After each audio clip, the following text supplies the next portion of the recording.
With the launch of the new Bilt cards, I think there's one thing we can all agree on.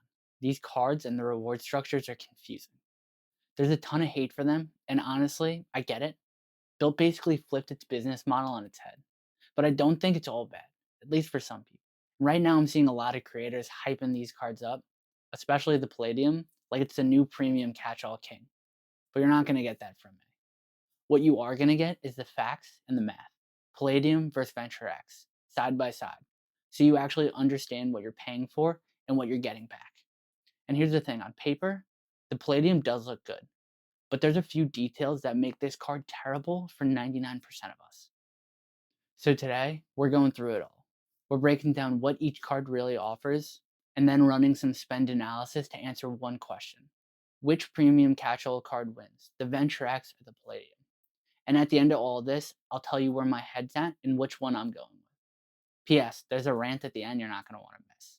Now, if this video helps you out at all, hit the like button, share it with a friend, and subscribe. Also, quick context.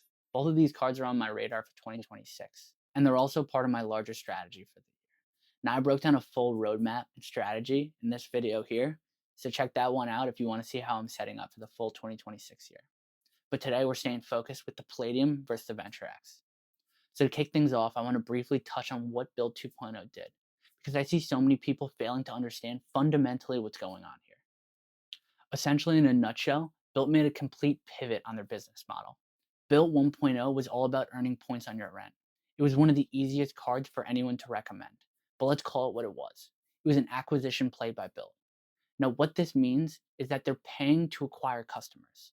They were hemorrhaging money, paying out tens of thousands of points, if not hundreds of thousands of points, to people who were literally buying $2 worth of purchases broken up between 4 transactions per month. Now, why were they willing to do this? Because acquisitions gave them leverage to negotiate with transfer partners, and it also drove interactions on their platform. Bilt 2.0 is systematically different. These are not rent cards anymore, and I'd argue they're not even travel cards, but we'll get into that later.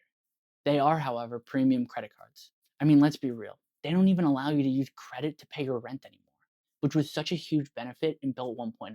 Now, where Bilt 1.0 was about acquisitions, Bilt 2.0 is about transaction fees and profitability. They're willing and even expecting people to be outraged and leave the program. They won't care because they're achieving their goal.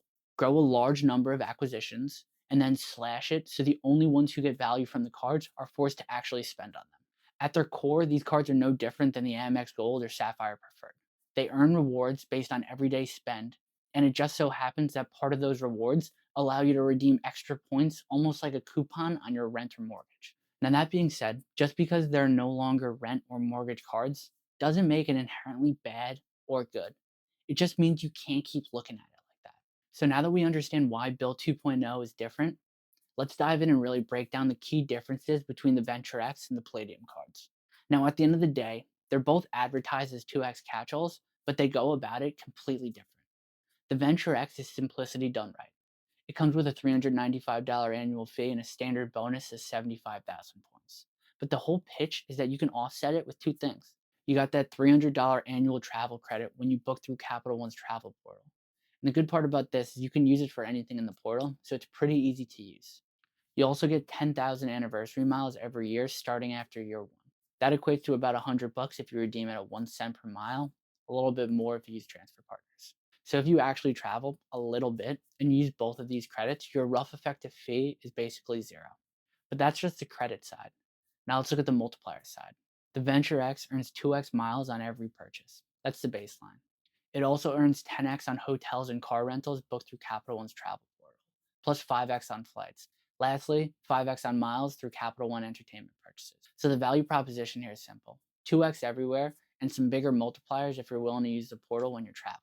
You also get lounge access to Capital One lounges, landings, and priority pass lounges.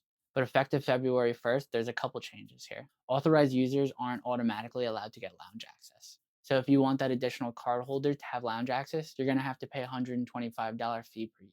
You also get free guests for Capital One lounges if you're willing to spend $75,000 per year, but don't do that. So if you're a solo traveler or you're traveling with people who already have the Venture X, this card's really solid.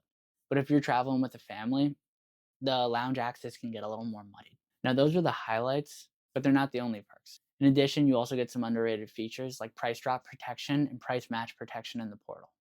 You also get a global entry TSA pre-check credit up to $120, no foreign transaction fees, so you can use it internationally. Plus, and this one's huge, primary auto rental collision damage coverage. Now, being in New York, I'm pretty sure this is the only card now that actually gives that.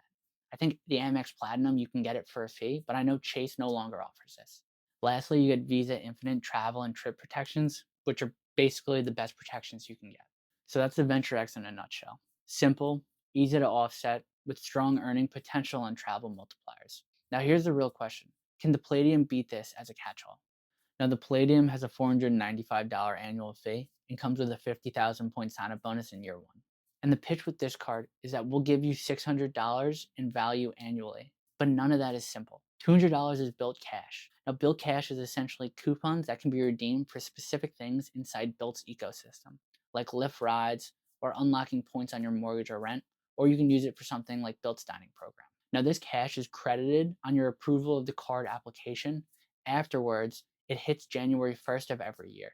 Another big caveat here is that it expires after 1 year, but you can carry over $100 into the next year. This card also comes with $400 in travel credits split semi-annually. Now, unlike the Venture X, this is only for hotel bookings through Bilt's travel portal. It also requires a minimum of 2 nights or more to qualify. Now, this is exactly why people call it confusing.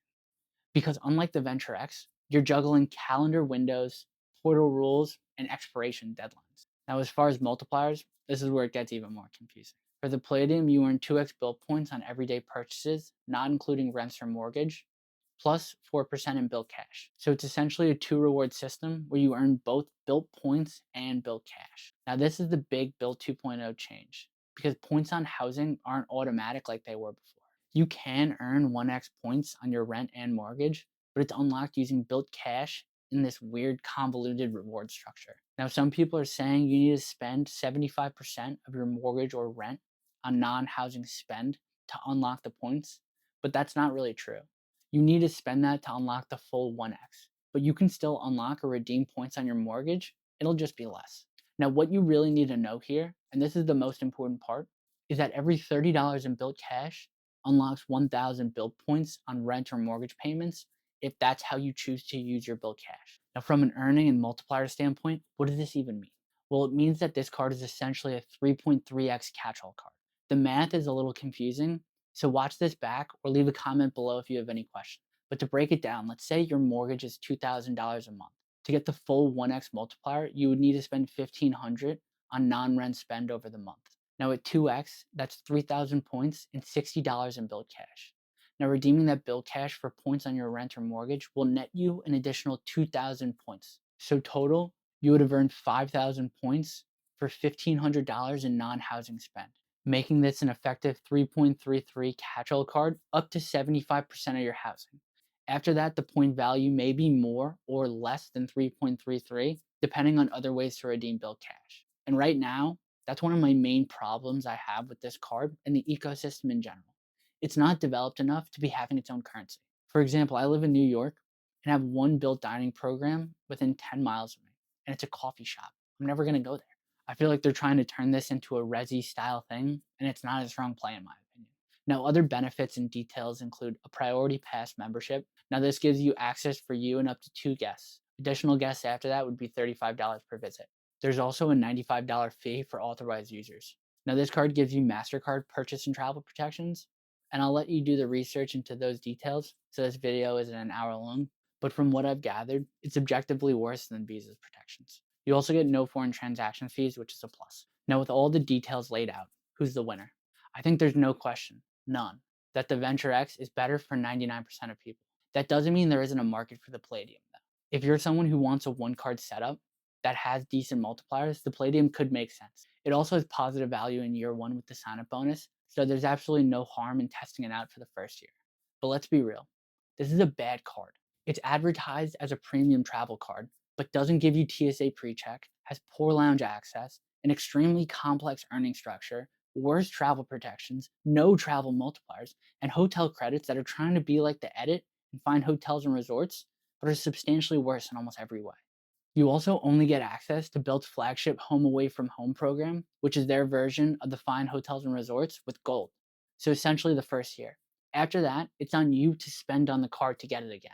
Lastly, there's the underwriting and customer service issue. I think it's clear by the rollout how many existing Bilt holders were denied and the lines of credit people are getting that something's seriously flawed here. So with all that being said, will I be going with this card myself in 2026? No. No, I will not. But I respect you if you do, and I wish you well. And I'll be hoping this card gets a refresh soon because I would definitely pick it up then. Let me know your thoughts below. I appreciate you all. I'll see you guys on the next one. Peace.